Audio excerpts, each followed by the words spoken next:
혹시 우리 성도님들께서 중요한 결정을 하고 실행하고자 할 때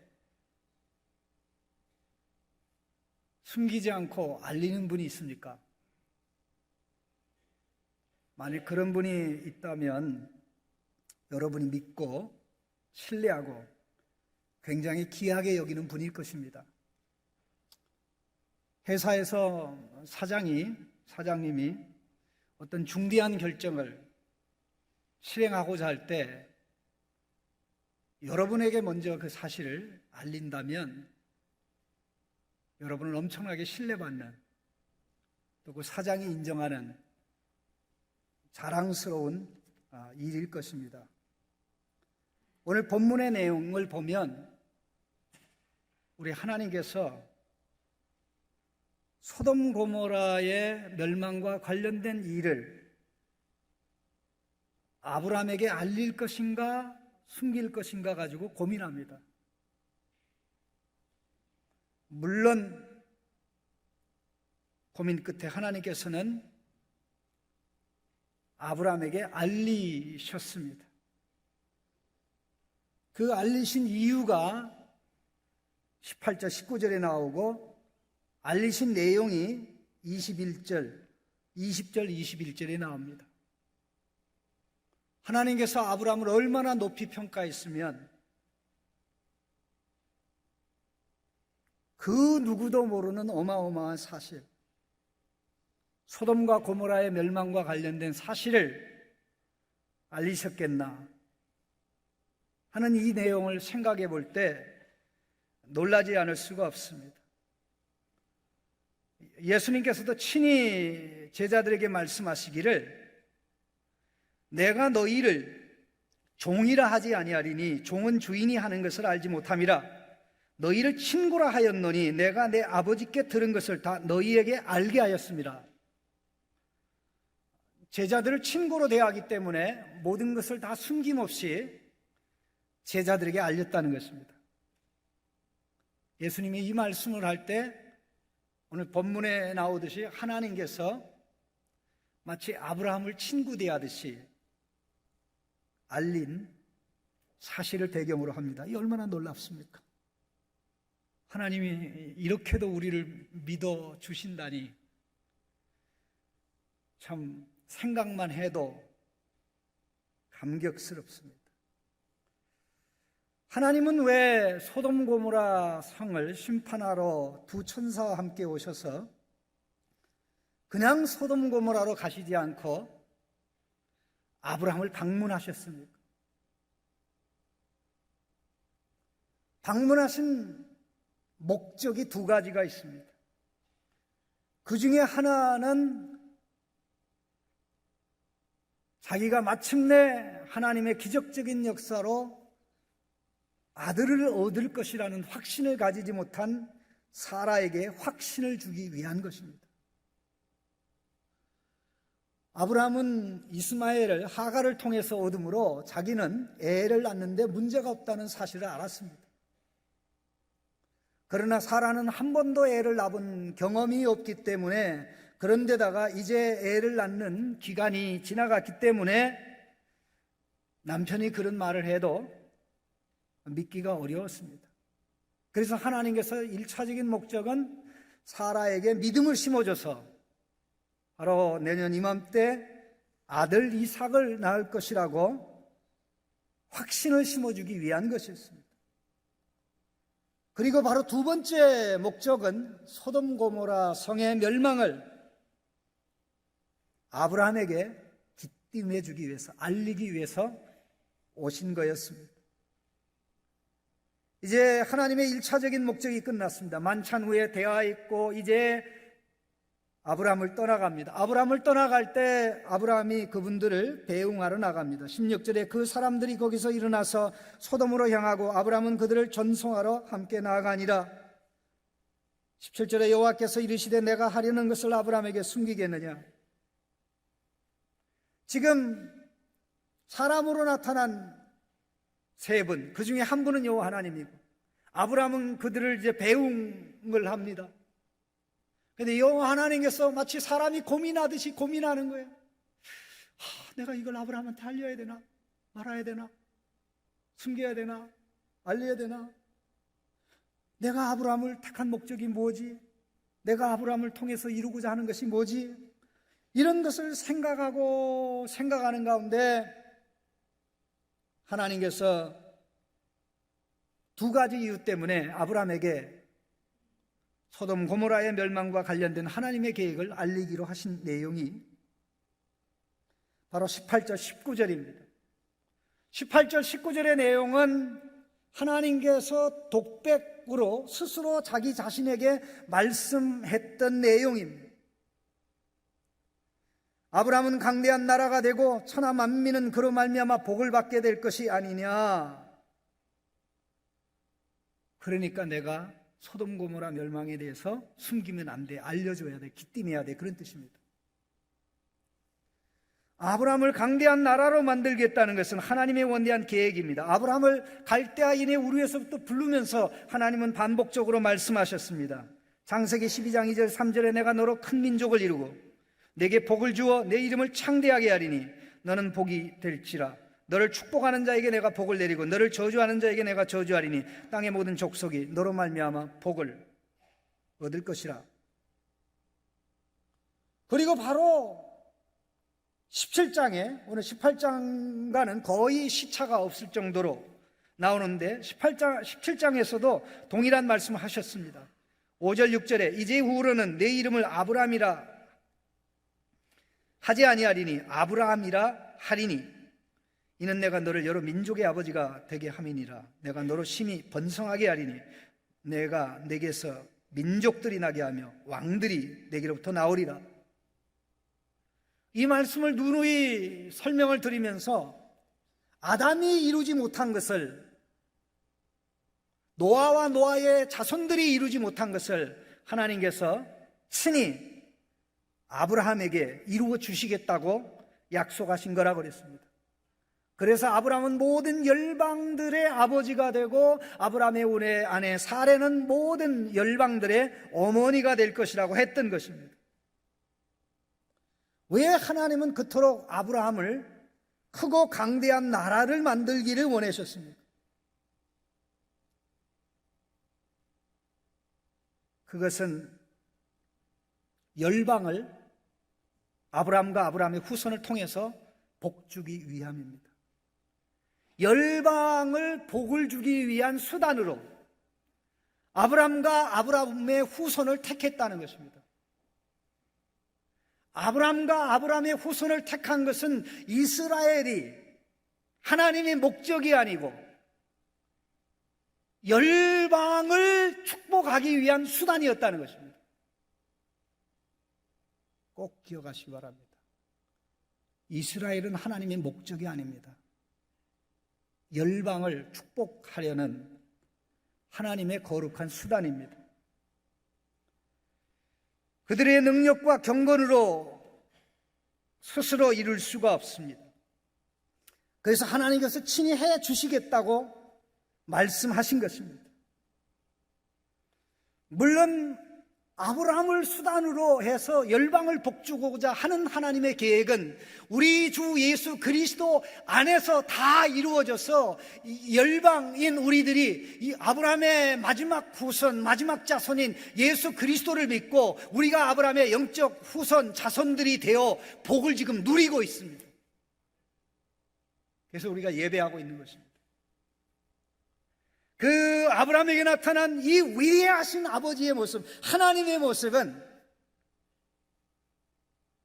예수 그리스도의 아버지의 모습이며 예수님 때문에 저와 여러분의 아버지이십니다. 감격해야 될 이유가 있고 감탄해야 될 이유가 있고, 야, 내가 이렇게 위대한 분의 아들이 딸이 됐구나. 이렇게 가슴속에 용서슴처럼 샘물이 지하에서 보글보글 올라오듯이 올라와야 될 줄로 믿습니다. 하나님의 엄청난 계획을 아브라함과 아브라함 후손을 향해 가지고 있기 때문에, 그 목적을 이루어야 열방이 복을 받기 때문에 하나님께서 아브라함에게 소돔 고모라의 멸망에 대해서 알려주셔야 된다고 결심했던 것입니다.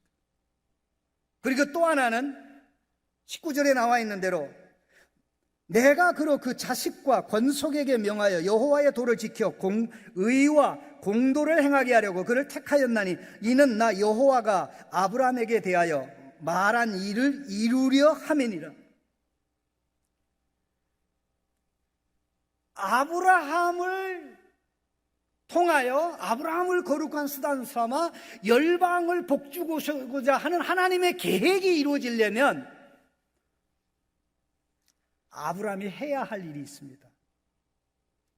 그 계획을 이루시는 분은 하나님이시지만 하나님의 신실하심과 하나님의 끈질긴 사랑이지만 그 계획이 이루어지는데 아브라함과 아브라함의 후손이 할 일이 있습니다.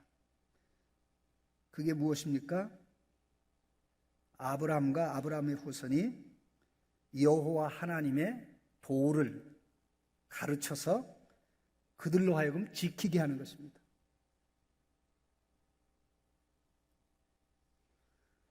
나는 아브라함을 택했고 아브라함은 자기와 자기 후손들에게 나의 법도 언약의 법도 율례와 법도를 가르쳐서 그들이 그 순종의 길로 가게 하려고 택했기 때문에 아브라함에게 소돔과 고모라의 심판 계획을 알려줘야 돼.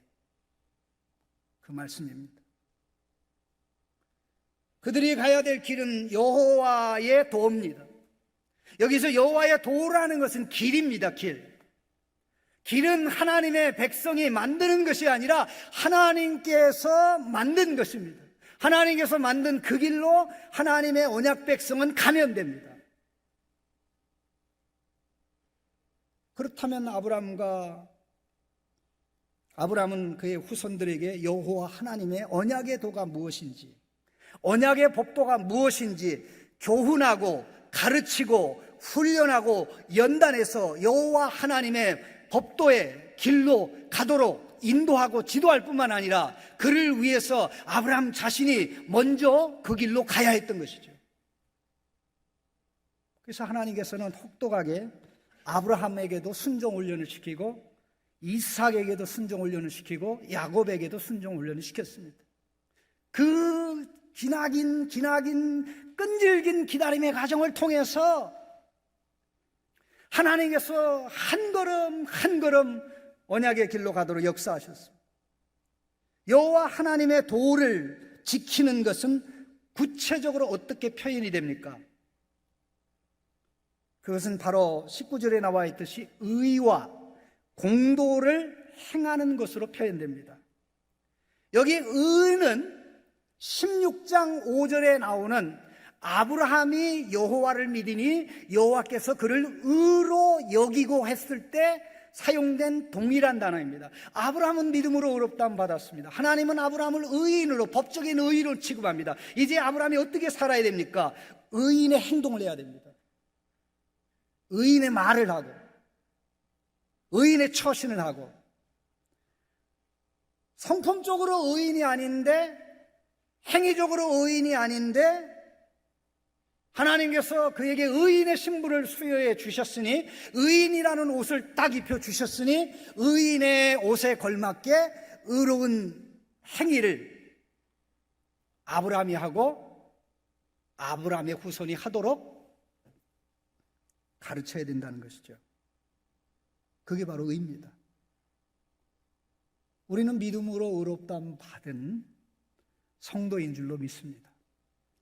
믿음으로 의롭다함 받은 성도는 의인의 삶을 살려고 몸부림칩니다. 우리 스스로 의인의 신분을 얻지 못하고 믿음으로 의인의 신분을 얻었듯이 우리 스스로 의를 행하는 것이 아니라 우리가 믿는 예수님의 도움을 받아 예수님이 공급하시는 성령의 능력을 힘입어서 의인의 삶을 살아가는 것입니다. 여기 의를 행하는 것하고 공도를 행한다고 그랬습니다. 공도라는 것은 판단이란 뜻입니다. 판단. 미시파트라는 굉장히 중요한 단어입니다. 특별히 25절에 보면 맨 마지막 부분에 세상을 심판하시는 이가 정의를 행하실 것이 아니니까 라고 나오는데, 여기 심판한다라는 단어와 정의, 하나 심판한다는 동사이고 정의는 명사인데 두 개 다 동일한 단어, 바로 19절에 나오는 공도라는 단어입니다. 판단. 정확한 판단이 있어야 된다는 거죠. 정확한 판단에 근거해서 어떤 것이 옳은지, 어떤 것이 그른지, 누구에게 해야 되는지, 하지 말아야 되는지, 그 정확한 판단의 근거, 의의 내용은 하나님의 말씀에 있습니다. 언약의 법도에 있습니다. 그러면 언약의 법도를 정확하게 이해하고 정확하게 깨닫고 분별하고, 또 사람에 대한 정확한 이해와 판단과 분별을 통해서 그들에게 해야 될 것은 마땅히 행하고 하지 말아야 될 것은 안 하고, 의를 행하기 위해서 정확한 판단이 필요하고 정확한 판단이 없다면 의를 행할 수가 없습니다. 그래서 의와 공도는 이게 같이 가는 것입니다. 이 두 개가 연결되어서 나갈 때 하나님의 언약 백성이 하나님이 정한 언약의 길, 여호와 하나님의 복된 길로 가서 그들이 그 길로 갈 때 그들을 통해서 열방이 복을 받고, 결국 마지막 순간에 아브라함의 마지막 자손 예수 그리스도로 말미암아 예수님의 순종과 복종과 희생과 헌신을 통해서 저와 여러분이 복을 받게 되는 것이고, 또 우리를 통해서 더 많은 사람이 복을 받기 위해서는 우리도 역시 그 길로 가야 되는 것이죠. 하나님의 신실함이 그의 목적을 이루지만,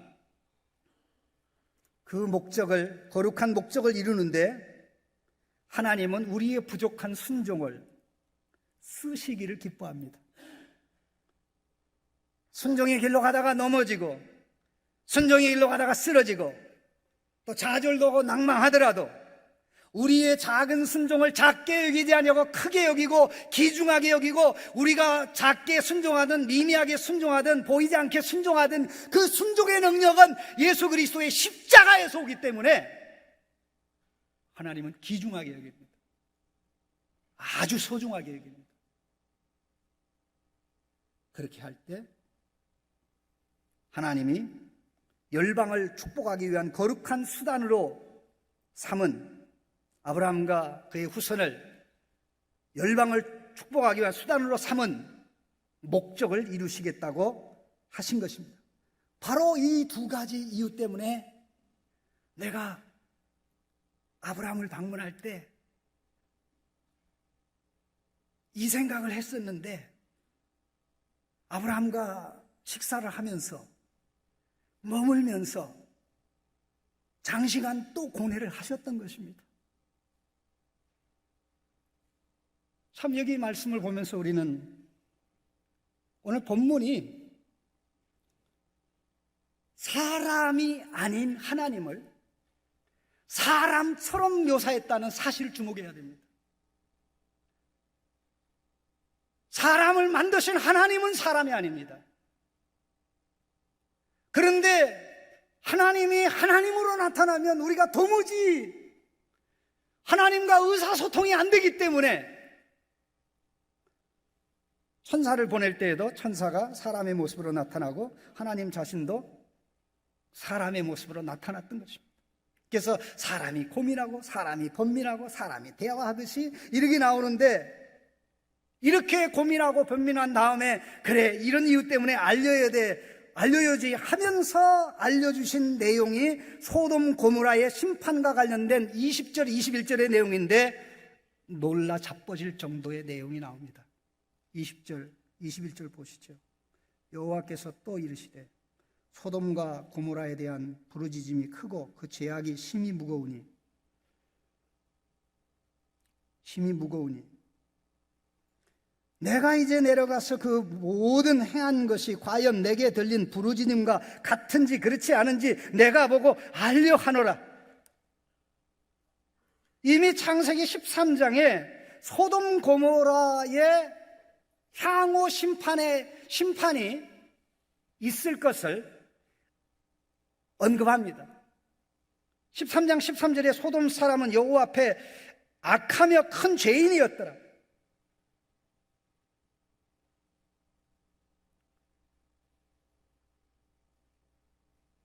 20절, 21절의 내용이 너무 놀랍습니다. 소돔 고모라의 죄악으로 인해서 신음을 당하는 백성들이, 고통을 당하는 백성들이, 착취를 당하는 백성들이, 불의를 당하는 백성들이 심판해달라고 하나님 하늘을 외치는데 그 소리를 듣고 내려오셨다는 겁니다. 하나님이 귀가 어두우신가요? 하나님이 정확하게 못 들으시는가요? 하나님이 가끔은 엉뚱하게 들으셔서 사실 확인이 필요합니까?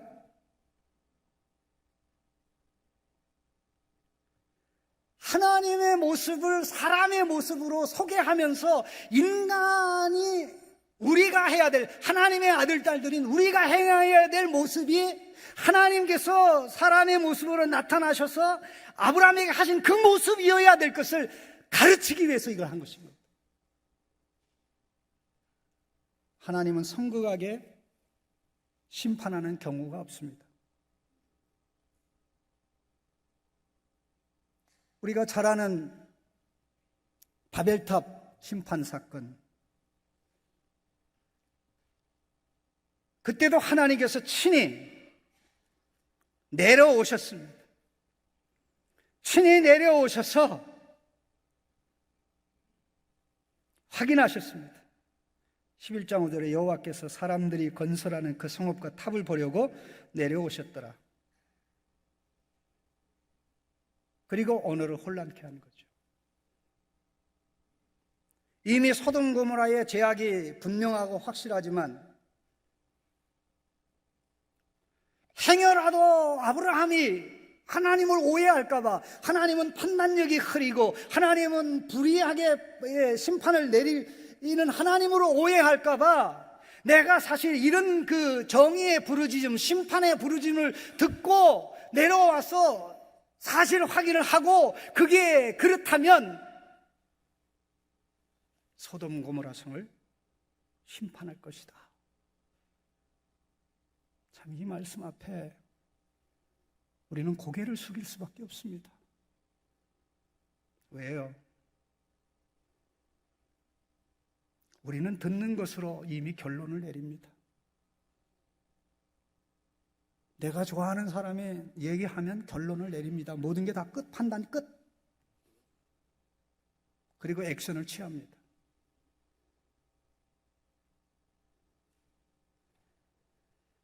아이와 어른들의 차이가 뭡니까? 아이들은 판단력이 좀 흐립니다. 어른들은 판단력이 분명합니다. 왜? 좌우를 다 보니까 차분하게 확인하죠. 그 아이들이 흔들릴 때 흔들리는 아이들을 잡아주는 분들이 어른들입니다. 젊은이, 왜 그렇게 성급하게 행동하네? 그렇게 하는 거 아니야. 나중에 행동해도 늦지 않아.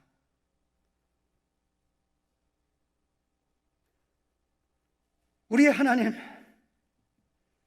길을 만드신 하나님입니다. 눈을 만드신 하나님입니다. 제가 좀 부끄러운 고백을 좀 해야 될 것 같습니다. 제가 대학생 때 총신대학 들어가서 실학과 1학년 때 구약 개요라는 과목을 들었는데, 구약을 가르치는 교수님이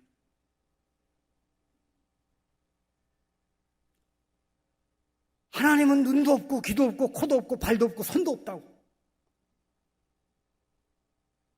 그 말을 교수님이 하실 때, 구약개요 시간에 그 말씀하실 때 제가 너무나 화가 났어요. 저는 하나님이 사람하고 똑같이 생각하고 살았고 또 그렇게 가르치는 교회에서 신앙생활 했거든요. 내가 배운 것이 옳다고, 내가 배운 것이 바르다고 생각하고 가서 그럼 하나님이 괴물이란 말이야? 또 교수님 앞에 가서 따지지는 못하고 속으로 부글부글. 얼마나 창피한 일입니까? 얼마나 부끄러운 일입니까? 사람의 이해를 위해서 사람인 것처럼 묘사한 것뿐입니다. 그런데 중요한 것은 길을 지으시니가 들으시고 눈을 만드시니가 보시고, 보는 눈 듣는 길을 우리 하나님께서 만드셨다는 겁니다. 그러니까 하나님은 어디서 보시든지 정확하게 보십니다. 어디서 들으시든지 정확하게 들읍니다. 듣는 것 하나로 판단하실 수 있습니다. 그런데 그렇게 안 하시는 하나님인 것을 아브라함에게 알려주신 겁니다. 아브라함아, 너도 나처럼 해야 돼. 네 후손들을 이렇게 살도록 가르쳐야 돼.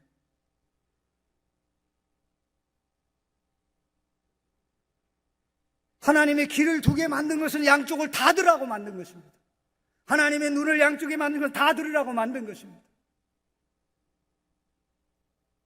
현장을 확인할 필요가 없는 하나님이 모든 걸 정확하게 하시고, 친히 두 천사를 대동하고 내려와서 내가 행하는 것은 정확해.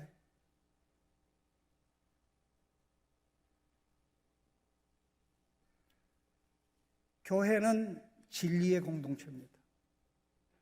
진리가 교회에서 환영받아야 됩니다. 진리만이 우리를 자유케 하고 우리를 거룩하게 하고 우리를 구별되게 하고, 진리만이 우리 하나님 앞에 우리를 설 수 있게 하기 때문에 그렇습니다. 이 말씀을 대할 때 얼마나 제가 부끄러운지 몰랐어요. 과연 나는 듣는 것으로 멈추는가? 또 듣고 양쪽 다 듣고 또 확인하고 확인한 다음에 행동하고 있는가? 내가 이 과정을 거치지 않아서 사람들에게 준 상처는 얼마일까?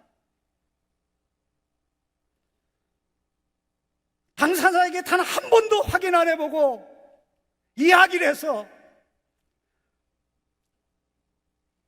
그 얘기를 들은 사람이 가슴 아파하고 잠 못 이루게 하는 행동은 내가 한 것은 아닐까? 누구도 이 말씀에서 자유롭지 못합니다. 아들아, 딸아, 내가 사람의 모습으로 나타나서 이런 것을 하는 것은 네가 내 아들이고 내 딸이기 때문에, 아브라함의 후손으로 이렇게 나처럼 해야 되기 때문에 보여주는 거야.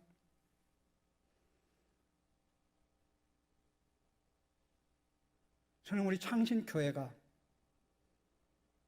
하나님이 보여주신 모습대로 나갈 줄로 믿습니다. 나가야 된다고 믿습니다.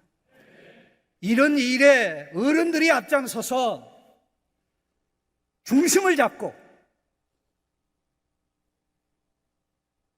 감정을 조절하고 정확한 판단을 해서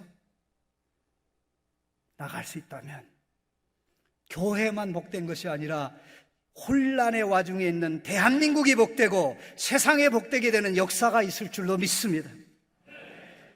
오늘 하나님께서 주시는 말씀, 다른 사람에게 주시는 말씀이 아니고